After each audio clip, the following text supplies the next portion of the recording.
제가 오늘 본문 말씀을 가지고 김 목사 설교가 왜 이래라는 그런 제목을 붙였는데요.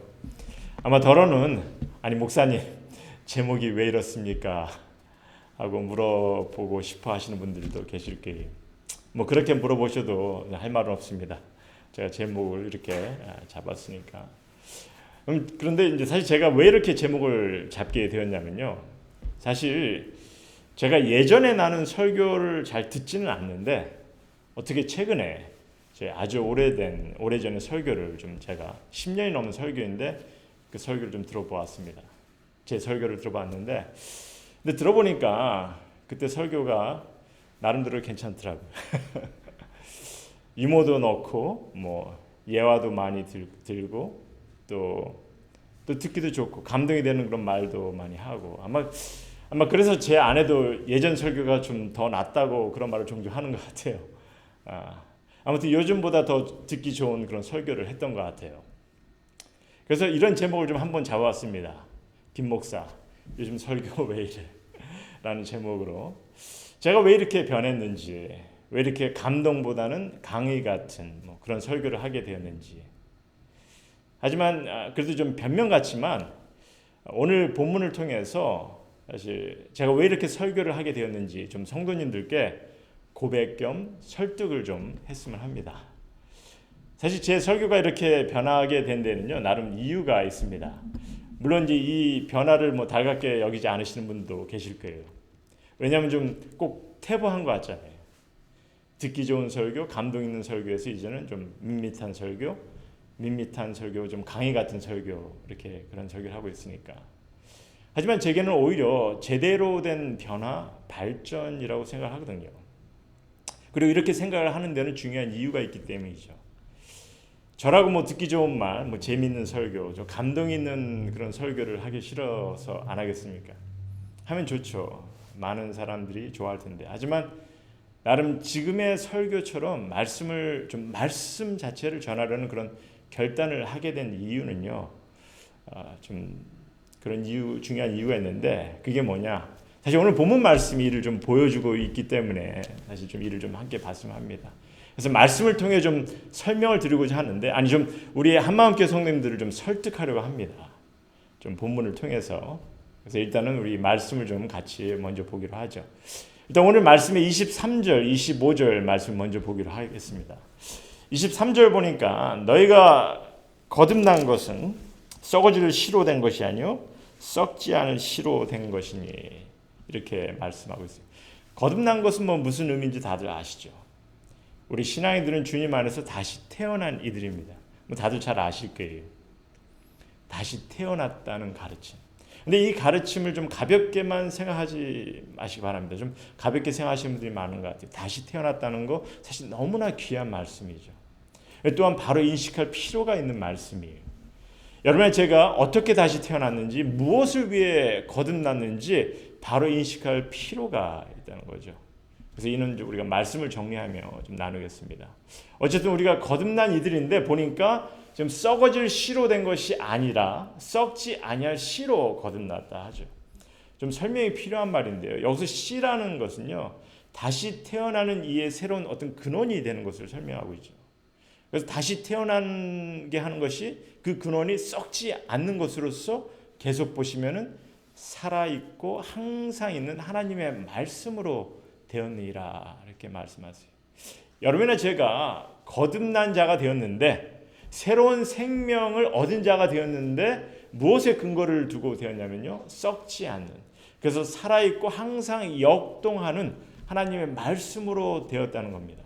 자, 그럼 여기서 중요한 것은요. 진짜 하나님의 말씀이 여러분이나 저의 삶에 항상 살아있는 말씀이 되어야 한다는 거죠. 이를 기억하셔야 돼요. 그러니까 이게 무슨 말이냐면요. 하나님의 말씀 자체는 이 말씀 자체는 영원히 살아 역동하는 말씀이라는 거 뭐 신앙인이라면 누구도 아마 부인하지 않는 거죠. 하지만 하나님의 말씀이 늘 살아 역동하는 말씀이라 해도 이게 뭐 아무에게나 역동하는 것은 아니죠. 중요한 것은 하나님의 말씀이 내 안에 내 삶에 역동하는 것을 경험해야 되는 것입니다. 거듭난 자로서 신앙인으로서 그래서 제가 진짜 하나님의 말씀이 여러분이나 저의 삶에 항상 살아있는 말씀이 되어야 한다고 한 것이고요. 이게 참 중요한 거죠. 그렇다면은 내 삶에 살아 역동하는 것은 구체적으로 어떤 의미인지, 어떻게 경험해야 되는 경험이 돼야 하는지, 일단 24절 25절 말씀을 좀 보시겠습니다. 24절 25절 말씀 보면은, 그러므로 모든 육체는 풀과 같고 그 모든 영광은 풀의 꽃과 같으니 풀은 마르고 꽃은 떨어지되 오직 주의 말씀은 세세토록 있도다. 이 말씀을 주시해 보았으면 하는데요. 먼저 24절 말씀 보시면은 모든 육체는 풀과 같고 그 모든 영광은 풀의 꽃과 같으니 풀은 마르고 꽃은 떨어지되. 사실 이 말씀이 이사야서 40장 말씀을 인용한 말씀입니다. 그래서 오늘 이사야서 40장 말씀을 좀 같이 봤으면 합니다. 이사야서 40장 6절 7절 말씀을 좀 제가 먼저 보겠습니다. 이사야서 40장 6절 7절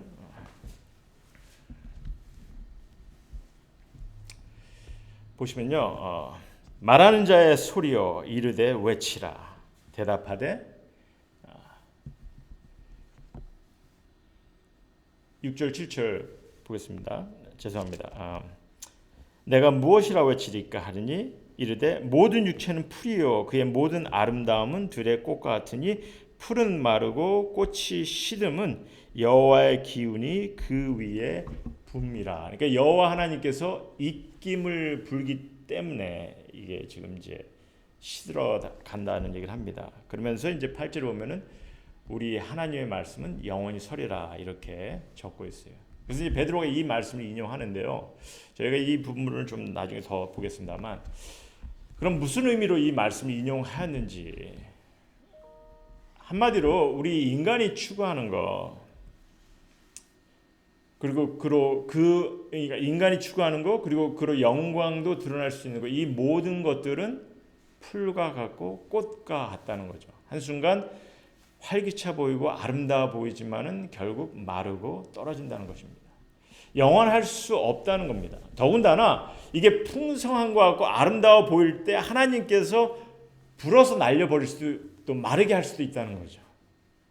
하지만 여기서 이제 중요시 강조돼야 하는 것은 하나님의 말씀은 반면 영원히 존재하고 굳건히 서 있을 거라 하세요. 자, 그럼 왜 성경은 이런 말씀을 하는지, 어떤 의미로 주시는 말씀인지 우리는 이를 알아야 합니다. 하나님의 말씀이 영원히 존재한다는 것은 알겠는데, 받아들이겠는데, 왜 세상의 모든 육체와 그의 영광에 지금 비교를 하고 있냐는 것입니다. 물론 결론적으로는 영원하신 하나님의 말씀의 중요함을 말씀해 주기 위해서겠죠. 그게 결론이 되겠죠. 그래도 왜 성경이 굳이 지금 세상의 육체와 그 육체의 영광이 결국 풀과 꽃처럼 시들고 떨어진다는 것을 왜 하나님의 말씀에 영원히 세워져야 함과 비교할 이유가 있는지, 이게 궁금한 거죠. 왜 이를 굳이 비교할 필요가 있냐는 겁니다.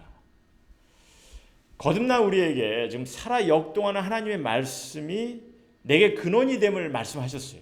여러분이나 제게, 정말 우리 거듭난 이들에게는 역동하는 하나님, 살아 역동하시는 하나님 말씀이 우리에게 근원이 됨을, 씨가 됨을, 썩지 않는 씨가 됨을 말씀하셨어요. 그래서 우린 내 안에 또 하나님의 말씀이 이게 살아 역사하는 것을 경험해야 한다 했죠. 근데 왜 하나님의 말씀이 좀 영원히 세워져야 함을 육체에 시들고 떨어지는 것하고 비교를 하고 있냐는 거죠. 왜? 아마 그 이유가 있다면요, 우리가 세상의 육체와 영광에 더없이 집착하고 더없이 중요시 여기기 때문이라고 봅니다. 심지어 신앙인들도 이에 더 관심이 있는 거죠. 그러다 보면 하나님의 말씀에 덜 관심을 갖게 되고, 그러니까 세상의 육체와 영광이 결국은 이게 풀과 꽃처럼 시들어진다는 것을 우리에게 인식하길 바라고, 그리고 하나님의 말씀은 영원히 세워진다는 것을 이 비교해서 우리에게 좀 이를 좀 바로 인식하라는 거죠. 자, 그럼 우리 실질적으로 이 세상의 육체와 영광에 우리가 어떻게 더없이 집착하고 더없이 중요시 여기고 있는지, 그리고 하나님의 말씀에 덜 관심을 갖고 있는 것은 또 어떤 모양인지 이런 것들이 좀 실질적으로 어떻게 드러나는지를 좀 제가 설명해 볼게요. 특별히 교회에서 신앙인들 삶에서 보여지는 것들입니다. 물론 더러는 뭐 성경 말씀을 더 열심히 나누고 더 많이 묵상하고 공부하면 되는 건 아니냐. 뭐 그러면 다 문제가 없지 않냐. 그렇게 생각하실 거예요. 하지만 제가 좀 전에도 말씀을 드렸지만 하나님의 말씀이 개개인에게 이게 정말 생명의 말씀으로 인식이 되고 경험이 되어 있냐는 거죠. 하나님의 말씀이 우리 안에 살아 역동하는 그 모습을 우리가 경험하기 위해서는 정말 이 말씀이 생명의 말씀으로 인식이 되고 경험이 되고 있냐는 거죠. 그렇지 않으면은 비록 하나님 말씀 자체가 전해진다 해도 우리는 하나님의 말씀에 관심을 갖는 것보다는 이 삶의 문제, 인간적인 것에만 관심을 갖게 될 수 있는 거죠. 이해가 되시겠습니까? 그래서 김 목사, 설교가 왜 이래? 이런 질문을 경험한 저의 예를 좀 제가 좀 설명을 좀 해보겠습니다. 제가 이제 목회 초기에는 좀 인기 있는 목사님들의 설교 방식을 많이 쫓았습니다. 그때 이제 경험도 없고 해서 어떤 방식이었냐면요. 이제 먼저 나누고자 하는 그런 주제를 정해서 또 그 주제에 맞게 구절을 찾는 겁니다. 그 구절을 찾아서 구절을 가지고 설교를 하였어요. 이걸 이제 주제 설교, 영어로는 이제 topical preaching이라고 합니다. 그리고 더러 이제 강의 설교하시는 분들의 그런 그것도 좀 도움을 받았는데, 근데 보면은 대부분 많은 분들이 이 다루고자 하는 그런 본문에서 관심 있는 구절 몇 개를 나누는 그런 설교를 하더라고요. 거기에 이제 주제를 붙이고, 그러니까 그러다 보면 사실 이것도 거의 주제 설교와 다르지는 않죠. 물론 주제 설교가 때로는 필요합니다. 특별히 이제 성경의 중요한 교리를 다룰 때는요. 그래서 뭐 교회란, 예배란, 하나님의 의란 무엇인가 이런 주제를 다룰 때는 주제 설교가 필요하죠. 근데 보통 주제 설교를 나눌 때 중점을 두는 주제가 저는 이런 것이었어요. 제가 이제 제 경우 같은 경우는 예를 들어서 뭐 극복하는 인생, 뭐 올바른 결단, 뭐 성공적인 그런 인생, 근심 걱정하지 않는 삶, 뭐 긍정의 삶, 뭐 행복을 추구하는 삶, 아름다운 가정, 뭐 올바른 관계. 물론 이런 주제를 다룬 것도 때론 필요하죠. 성경도 이런 것에 대해서 가르치고 있고요. 우리 신앙 삶에 있어서 참 필요합니다. 그래서 이런 주제 중심으로 설교를 했는데, 그런데 이렇게 설교를 하던 제가 어떻게 바뀌게 되었냐면요. 여러분들 아마 제가 목회를 하면서 신학교 강의도 한다는 것을 다들 아실 거예요. 근데 제가 이제 강의한 그 과목이 여러 개가 있는데 그 중에 하나가 성서 해석학이었습니다. 성서 해석. 이 성서 해석학이 뭐냐면 성경을 어떻게 올바로 해석을 하는지 이를 가르치는 과목이에요. 그리고 이제 옳은 해석을 위해서 기독교의 역사 속에 이 해석이 어떻게 변했는지 여기에 대해서도 제가 다루고요. 그러면서 이제 이 과목에서 신학생들에게 제가 강조를 많이 한 것이 있습니다. 뭐냐면은 하나님의 말씀은 정말 올바른 해석을 해야 하는 것이 너무나 중요하다는 거죠. 그리고 그 올바른 해석을 위해서는 성경에 쓰여진 그 당시의 상황과 배경 그리고 내용을 바로 인식하는 것이 더없이 중요함을 강조했어요. 그런데 그런 제가 설교를 할 때는 주제를 정하고 주제에 맞는 구절을 정하는데 있어 보면은 이게 그 구절의 내용이 무슨 뭐 내용이나 배경에 전혀 신경을 쓰지 않고 이 주제에 맞겠다 싶으면은 그냥 구절을 찾아서 설교를 했던 거죠. 내용이나 배경을 통해서 전혀 이 주제를 다루고 있지 않아도 그냥 한두 구절이 내가 원하는 주제에 맞겠다 싶으면 그 구절을 가지고 주제 설교를 끄집어내고 있었다는 겁니다. 듣기 좋게 좀 포장도 하고 관심을 갖기 위해서 좀 비유도 찾아 좀 시간을 때우고. 근데 어느 순간에 말씀의 바른 해석을 주장하던 제 양심을 때리기 시작한 거죠. 그러면서 제가 하나님의 말씀을 전해야 하는 제가 이게 듣는 이들의 귀만 만족시키려는, 그러니까 성도님들의 만족과 듣고 싶은 것들에만 초점을 두고 있었던 그런 어리석은 모습을 제가 그렇게 말씀을 전하고 있었던 것을 보게 된 겁니다. 한마디로 하나님의 말씀 그 자체를 제가 관심을 갖지 않고 있었던 거죠. 말씀의 내용과 그 당시 주어진 상황에서 전해지는 말씀의 참 뜻과 올바른 의미를 통해서 그를 통해서 우리에게 주는 그런 가르침, 이런 가르침에 관심을 가지려고 하지 않았다는 것입니다. 다만 인간의 육적 삶에 필요한 그런 말씀에만 관심을 갖고 세상의 육체와 영광에 더없이 집착하고 더없이 중요시하고 있었던 거죠. 사실 그래서 여러분들 디모데후서 4장에 보면은 그냥 제가 설명할게요. 디모데후서 4장에 보면은 바울이 디모데에게 말씀을 힘써 전하라 하고 당부를 하면서 그와 함께 경고의 말씀을 하셨는데 디모데후서 4장 3절 4절에 보면 이런 말씀이 있습니다. 때가 이르리니 사람이 바른 교훈을 받지 아니하며 귀가 가리워서 자기의 사욕을 따를 스승을 많이 두고, 그러니까 자기의 욕심, 자기가 원하는 만족을 따를 스승을 많이 두고 또 그 길을 진리에서 돌이켜 허탄한 이 얘기를 따르니, 이런 얘기를 합니다. 근데 이게 지금 현실화되고 있잖아요. 요즘 유튜브에서 보면은 뭐 자기를 만족시킬 그런 말씀 설교를 찾는 거 쉽지 않아요. 굉장히 쉽지 않아요. 오늘 묵상해야 할 말씀을 통해서 하나님의 뜻을, 하나님의 말씀의 가르침을 찾으려는 것이 아니라 그냥 내 만족에 되는 그런 말씀을 찾으려고 할 때가 많다는 거죠. 디모데후서에서 바울이 지금 자기 사역을 따를 스승을 많이 두었다는 것이 어떻게 보면 지금 현실화되는 그런 모습인 것 같아요. 사실 오늘 본문에서 베드로가 이사야의 말씀을 인용한 것을 보시면 원뜻이 이런 의미를 갖고 있는 말씀입니다. 우리 이사야서 40장 다시 보겠습니다. 이사야서 40장 봅시다. 6절부터 11절까지. 먼저 6절부터 7절 말씀 다시 보면요. 말하는 자의 소리여 이르되 외치라. 그러니까 지금 하나님의 말씀을 전하는 영이 지금 말씀을 대언하는 이사야 선지자에게 외치라 이렇게 하시는 거죠. 외치라.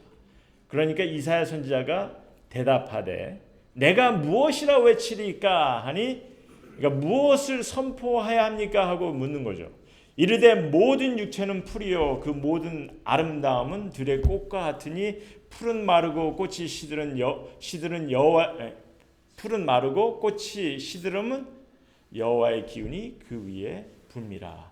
이 백성은 실로 풀이로다. 풀은 마르고 꽃은 시드나 우리 하나님의 말씀은 영원히 서리라 하리라. 이렇게 말씀하시죠. 8절까지. 저희가 지금 봤습니다. 여기서 하나님의 말씀을 전하는 영이 그러는 거죠. 인생의 육체, 인생의 아름다움, 삶의 것들에 너무 집착하지 말라고. 너무 이런 것에만 초점을 두지 말라는 거죠. 왜? 결국 시들고 사라진다는 거죠. 하지만 오직 하나님의 말씀이 우리의 삶에 건네주는 것에는 지금 영원한 가치가 있다는 것을 우리에게 말씀해 주시고 이를 외치고 이를 전하라고 그렇게 부탁하고 있습니다. 그러면서 계속 보시면은 9절 말씀 보시면은 아름다운 소식을 시온에 전하는 자요 너는 높은 산에 오르라. 아름다운 소식을 예루살렘에 전한 자요 너는 힘써 소리를 높이라. 두려워하지 말고 소리를 높여 유다의 성읍들에게 이르기를 너의 하나님을 보라 하라. 이렇게. 하나님의 말씀에는요 하나님께서 뜻을 두신 메시지가 있어요. 우리를 향해 우리가 듣고 따라야 할 메시지가 있다는 겁니다. 사실 유대인들에게도 말씀에 굉장히 익숙해 있고 또 말씀을 늘 경청하고 있었어요. 유대인들은. 하지만 그 가운데서도 하나님께서 소원하시는 메시지가 있다는 겁니다. 그리고 지금 메시지의 초점이 뭡니까? 이 메시지 초점이 세상의 육체와 어떤 육체의 영광이 아니라는 거죠. 그 메시지의 초점이 뭐라고 말씀하십니까? 하나님을 바라보라는 거예요. 하나님을 바라보라는 거예요.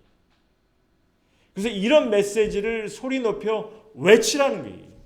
두려워하지 말고 외치라는 겁니다. 그리고 계속 또 보시면은 10절에서 11절 말씀 보시니까 보라 주 여호와께서 장차 강한 자로 임하실 것이요 친히 그의 팔로 다스릴 것이라. 보라 상급이 그에게 있고 보응이 그의 앞에 있으며 그는 목자같이 양떼를 먹이시며 어린 양을 그 팔로 모아 품에 안으시며 젖먹이는 암컷들을 온순히 인도하시로다. 지금 우리를 향해 외치길 바라는 메시지는 또 무엇입니까? 우리를 향한 하나님께서는 어떤 구원을 우리에게 베푸신 하나님이라는 거죠. 그리고 주님의 가족 공동체를 세워서 그가 인도하실 것을 또한 말씀해 주고 있습니다. 성경은 이런 메시지를 외치라 하고 있어요. 하나님을 바라봐야 하는 메시지.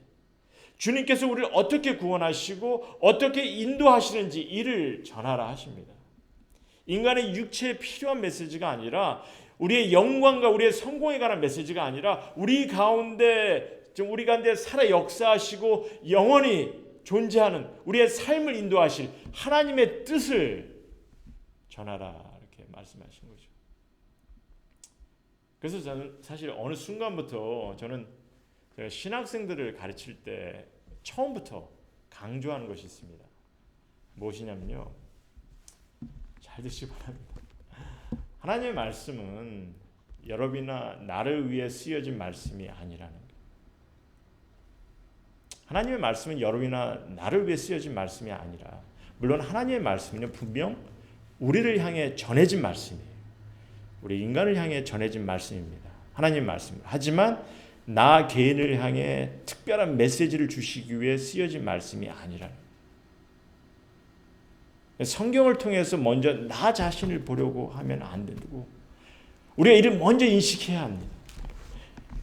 그래서 이를 먼저 인식하고 그리고 나서 하나님의 말씀 무엇보다도 하나님의 뜻을 예수 그리스도를 우리 인간을 향한 하나님의 마음과 소원을 전하기 위해 쓰여진 말씀이라는 것 이것을 우리가 먼저 인식할 때 우린 정말 성경을 하나님의 말씀으로 볼 수 있고 또 배울 수 있는 것입니다.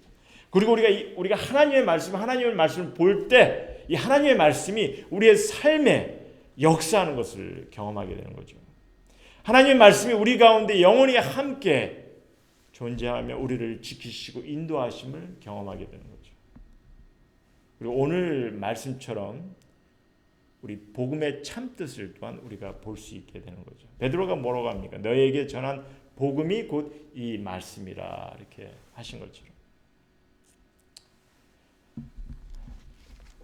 그래서 저는 우리 성도님께서 하나님의 말씀을 통해서 정말 그 당시 하나님께서 무슨 말씀을 당신 사랑하는 백성들에게 당신 사랑하는 이들에게 신앙인들에게 어떤 말씀을 전해주었고 그 말씀을 통해서 우리에게 무엇을 가르치시길 원하시는지 우리가 이를 바라볼 때 이를 깨달을 때 하나님께서 우리 가운데 뜻하신 무엇인지를 바로 볼 수 있는 그런 신앙인의 모습이 될 것이라 믿습니다.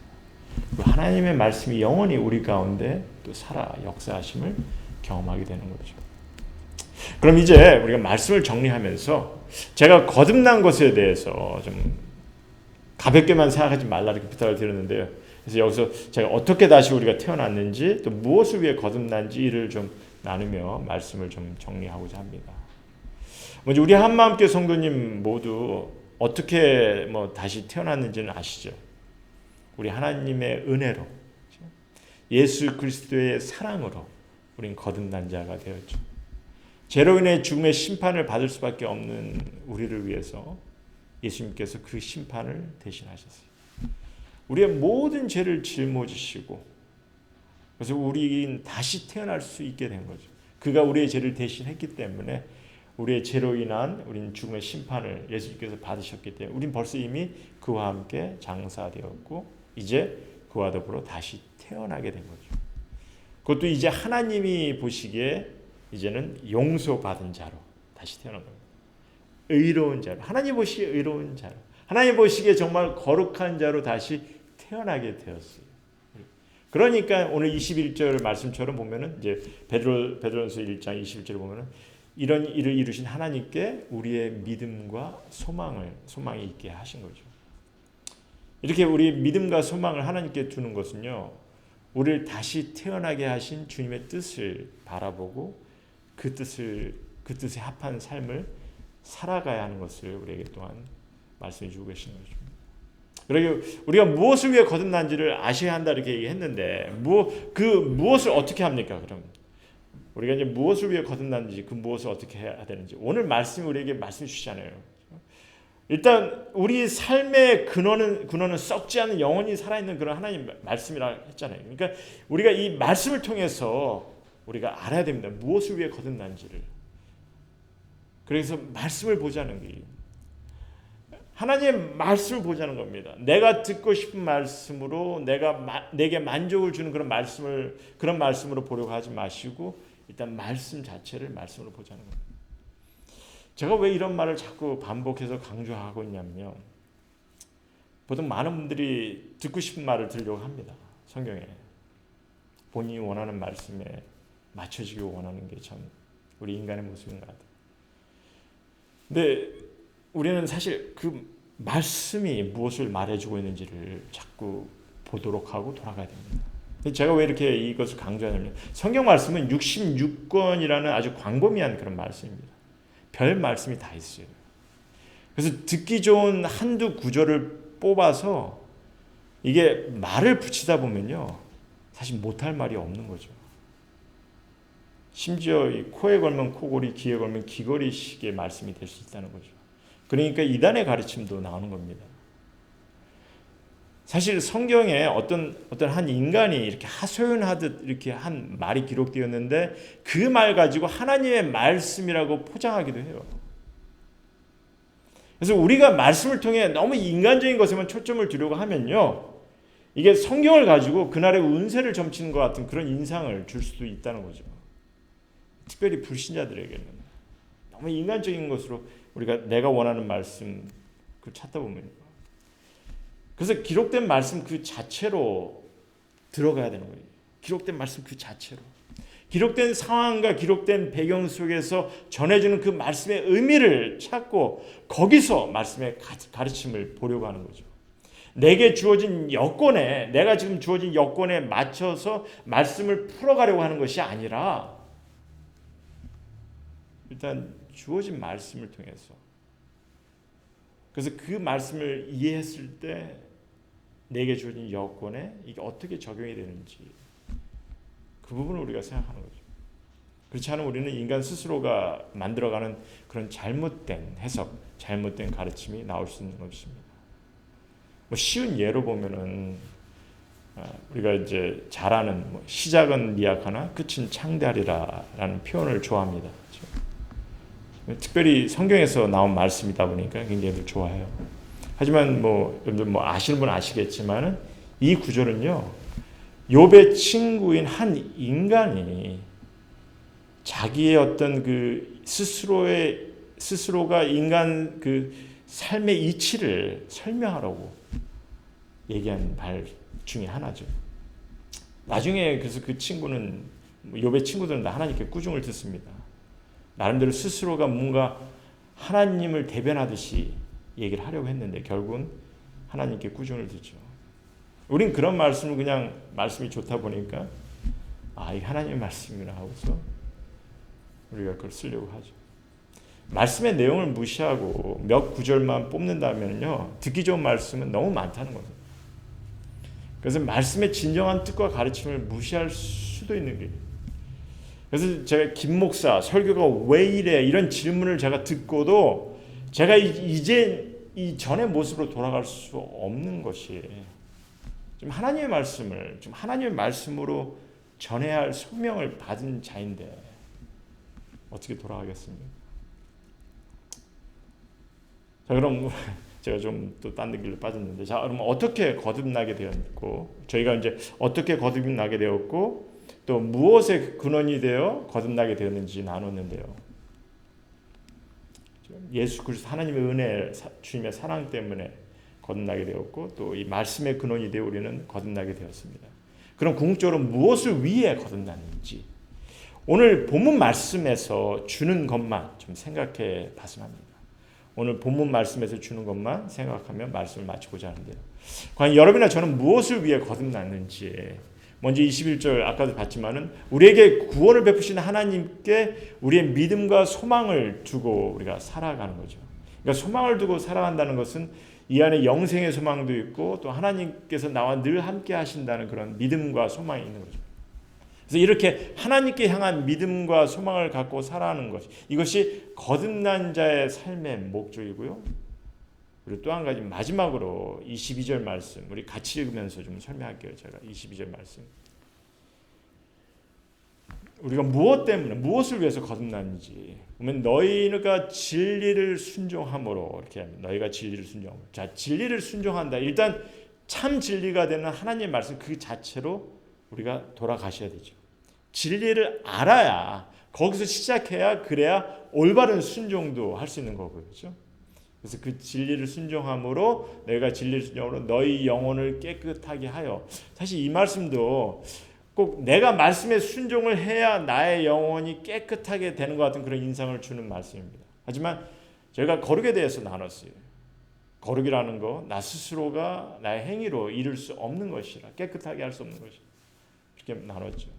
우린 다만 주님 때문에 거룩하게 되는 것이고 그래서 이 말씀도 너희가 진리를 순종함으로 이 말씀이 일단은 이게 원어를 보면 이런 의미입니다. 진리의 말씀에 순복함으로. 사실 여기서 진리는 21절에 있는 말씀이 될 수도 있어요. 사실은 그러니까 구원을 베푸신 하나님을 우리가 그리스도로 말미암아 그 믿음을 갖고 우리가 하나님께 소망을 가질 수 있는 그런 자가 되었는데 이것이 어떻게 보면 우리에게 주어진 귀한 진리죠. 그러니까 이런 진리를 받아들임으로 진리를 순복함으로 우리의 영혼이 여기서도 깨끗해 하는 것이 아니라 깨끗하게 되는 거죠. 원어적으로 보면 우리가 진리에 순복할 때 우리의 영혼이 깨끗하게 되는 것 이것을 말씀해 주고 싶습니다. 그러니까 한마디로 복음을 받아들임으로 내 영혼이 깨끗하게 거룩하게 되어 이제 뭐라고 말씀하십니까? 이제 거짓이 없이 형제를 사랑하기에 이르렀으니 거짓 없이 형제를 사랑하기에 이르렀으니 여러분 그리스도의 사랑을 배우면요 우리는 정말 거짓 없는 사랑을 하게 되는 거죠. 그리스도의 사랑을 여러분께서 정말 바로 인식하신다면 왜냐하면 그리스도의 사랑은요 이게 양방의 사랑이 아닙니다. 주고받는 사랑이 아니라 그리스도의 사랑은 어떻게 보면 원웨이 사랑이죠. 그냥 희생의 사랑이에요. 그래서 그 그리스도의 사랑을 받은 우리도 그런 사랑을 할 수 있음을 좀 말씀하시는 거예요. 거짓 없이 형제 사랑에 이르렀으니 그렇죠? 그래서 우리가 그런 사랑을 할 수 있는 자가 되었고 할 수 있어야 됩니다. 해야 합니다. 그리스도의 사랑을 받고 배웠으면은 그래서 이제 그 사랑으로 그 다음에 마음으로 뜨겁게 서로 사랑하라 하시죠. 마음으로 뜨겁게 서로 사랑하라. 그러니까 이제 무엇을 위해 거듭나게 하셨는지 아시겠죠? 오늘 베드로는요. 나그네 된 신앙인들에게 성도들은 누구다? 거룩하게 된 여러분이나 저. 오늘 베드로는 이런 신앙인들에게 거듭난 자들에게 이제 우리들에게 지금 마음으로 뜨겁게 그리고 서로 사랑하라고 명하십니다. 그럼 다시 묻겠습니다. 우리 한마음교회 성도님, 우린 여러분이나 저는요 이게 좀 무엇을 위해 거듭난 자가 되게 하셨는지 우리의 믿음과 소망이 하나님께 향하기 위해서 우리는 거듭났고요. 또 살아 역동하는 하나님의 말씀이 지금 우리 삶의 지금 뿌리와 생명의 양식이 되도록 하면서 우리가 이제 우리의 믿음과 소망이 하나님께 향할 수 있도록 이를 위해서 거듭나게 하셨고요. 또 한 가지 우리 마음으로 뜨겁게 서로 사랑하는 것을 위해서 거듭난 자 되게 하셨다는 거죠. 물론 이제 우리가 성경 전체를 통해서 보면 거듭난 궁극적인 이유는 우리가 구원과 영생의 어떤 그 경험을 위해서 하나님께서 거듭나게 하셨지만 지금 베드로가 우리에게 주시는 말씀은 이렇게 서로 뜨겁게 사랑하는 것을 위해서 또한 거듭난 자 되게 하셨다는 거죠. 그러니 우리 주님의 가족 공동체 안에서 우리가 이를 함께 경험해야 하는 겁니다. 서로 관심을 갖고 서로 관심을 보이고 서로 섬기고 서로를 위해서 기도하고 우리가 함께 경험하셔야 되는 거죠. 근데 성경을 보세요. 근데 신앙인의 삶의 가장 중요한 가르침이 무엇이라고 성경은 가르치고 있습니다. 삶의 가장 소중한 목적이 무엇인지 성경이 가르치고 있냐는 거죠.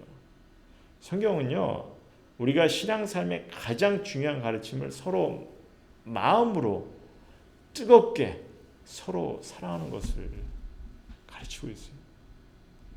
그리고 이 말은 그냥 듣기 좋은 말로 주신 것이 아닙니다. 주님의 가르침이고 사실 오늘 본문 말씀은 우리에게 주신 명령입니다. 뜨겁게 사랑하라. 그러니 우리가 함께 이 가족 공동체를 세워야 하는 이유도 이 말씀 때문에 우리 하나님의 말씀을 바로 이해하고 바로 배우신다면 그 뜻을 이해하신다면 우리는 가족 공동체를 세워서 이를 우리 가운데 이루어가야 되는 거죠. 함께 주님의 사랑을 우리 가운데 경험케 하는 것 너무나 귀하고 중요한 것입니다. 이를 함께 이루어가는 우리 한마음교회 성도님 모두가 되기를 정말 주님의 이름으로 소원합니다. 하나님의 말씀에 대해서 여러분들께서 어떠한 생각을 갖고 계시는지 모르겠지만 이제부터 좀 더 말씀에 더 들어갈 수 있는 말씀이 전하는 것에 말씀이 통해서 하나님께서 뜻하신 것이 무엇인지를 여러분께서 더 귀담아 들으시기를 부탁하고요. 또 우리가 이제 거듭난 자로서 정말 이제 우리에게 주어진 하나님의 뜻과 소원이 무엇인지를 깨달아서 그를 가족 공동체 안에서 또 우리 가정 안에서 우리 주인 삶에서 이뤄갈 수 있는 그런 우리 한마음교회 성도님 모두가 되기를 주님의 이름으로 소원합니다. 기도하시겠습니다.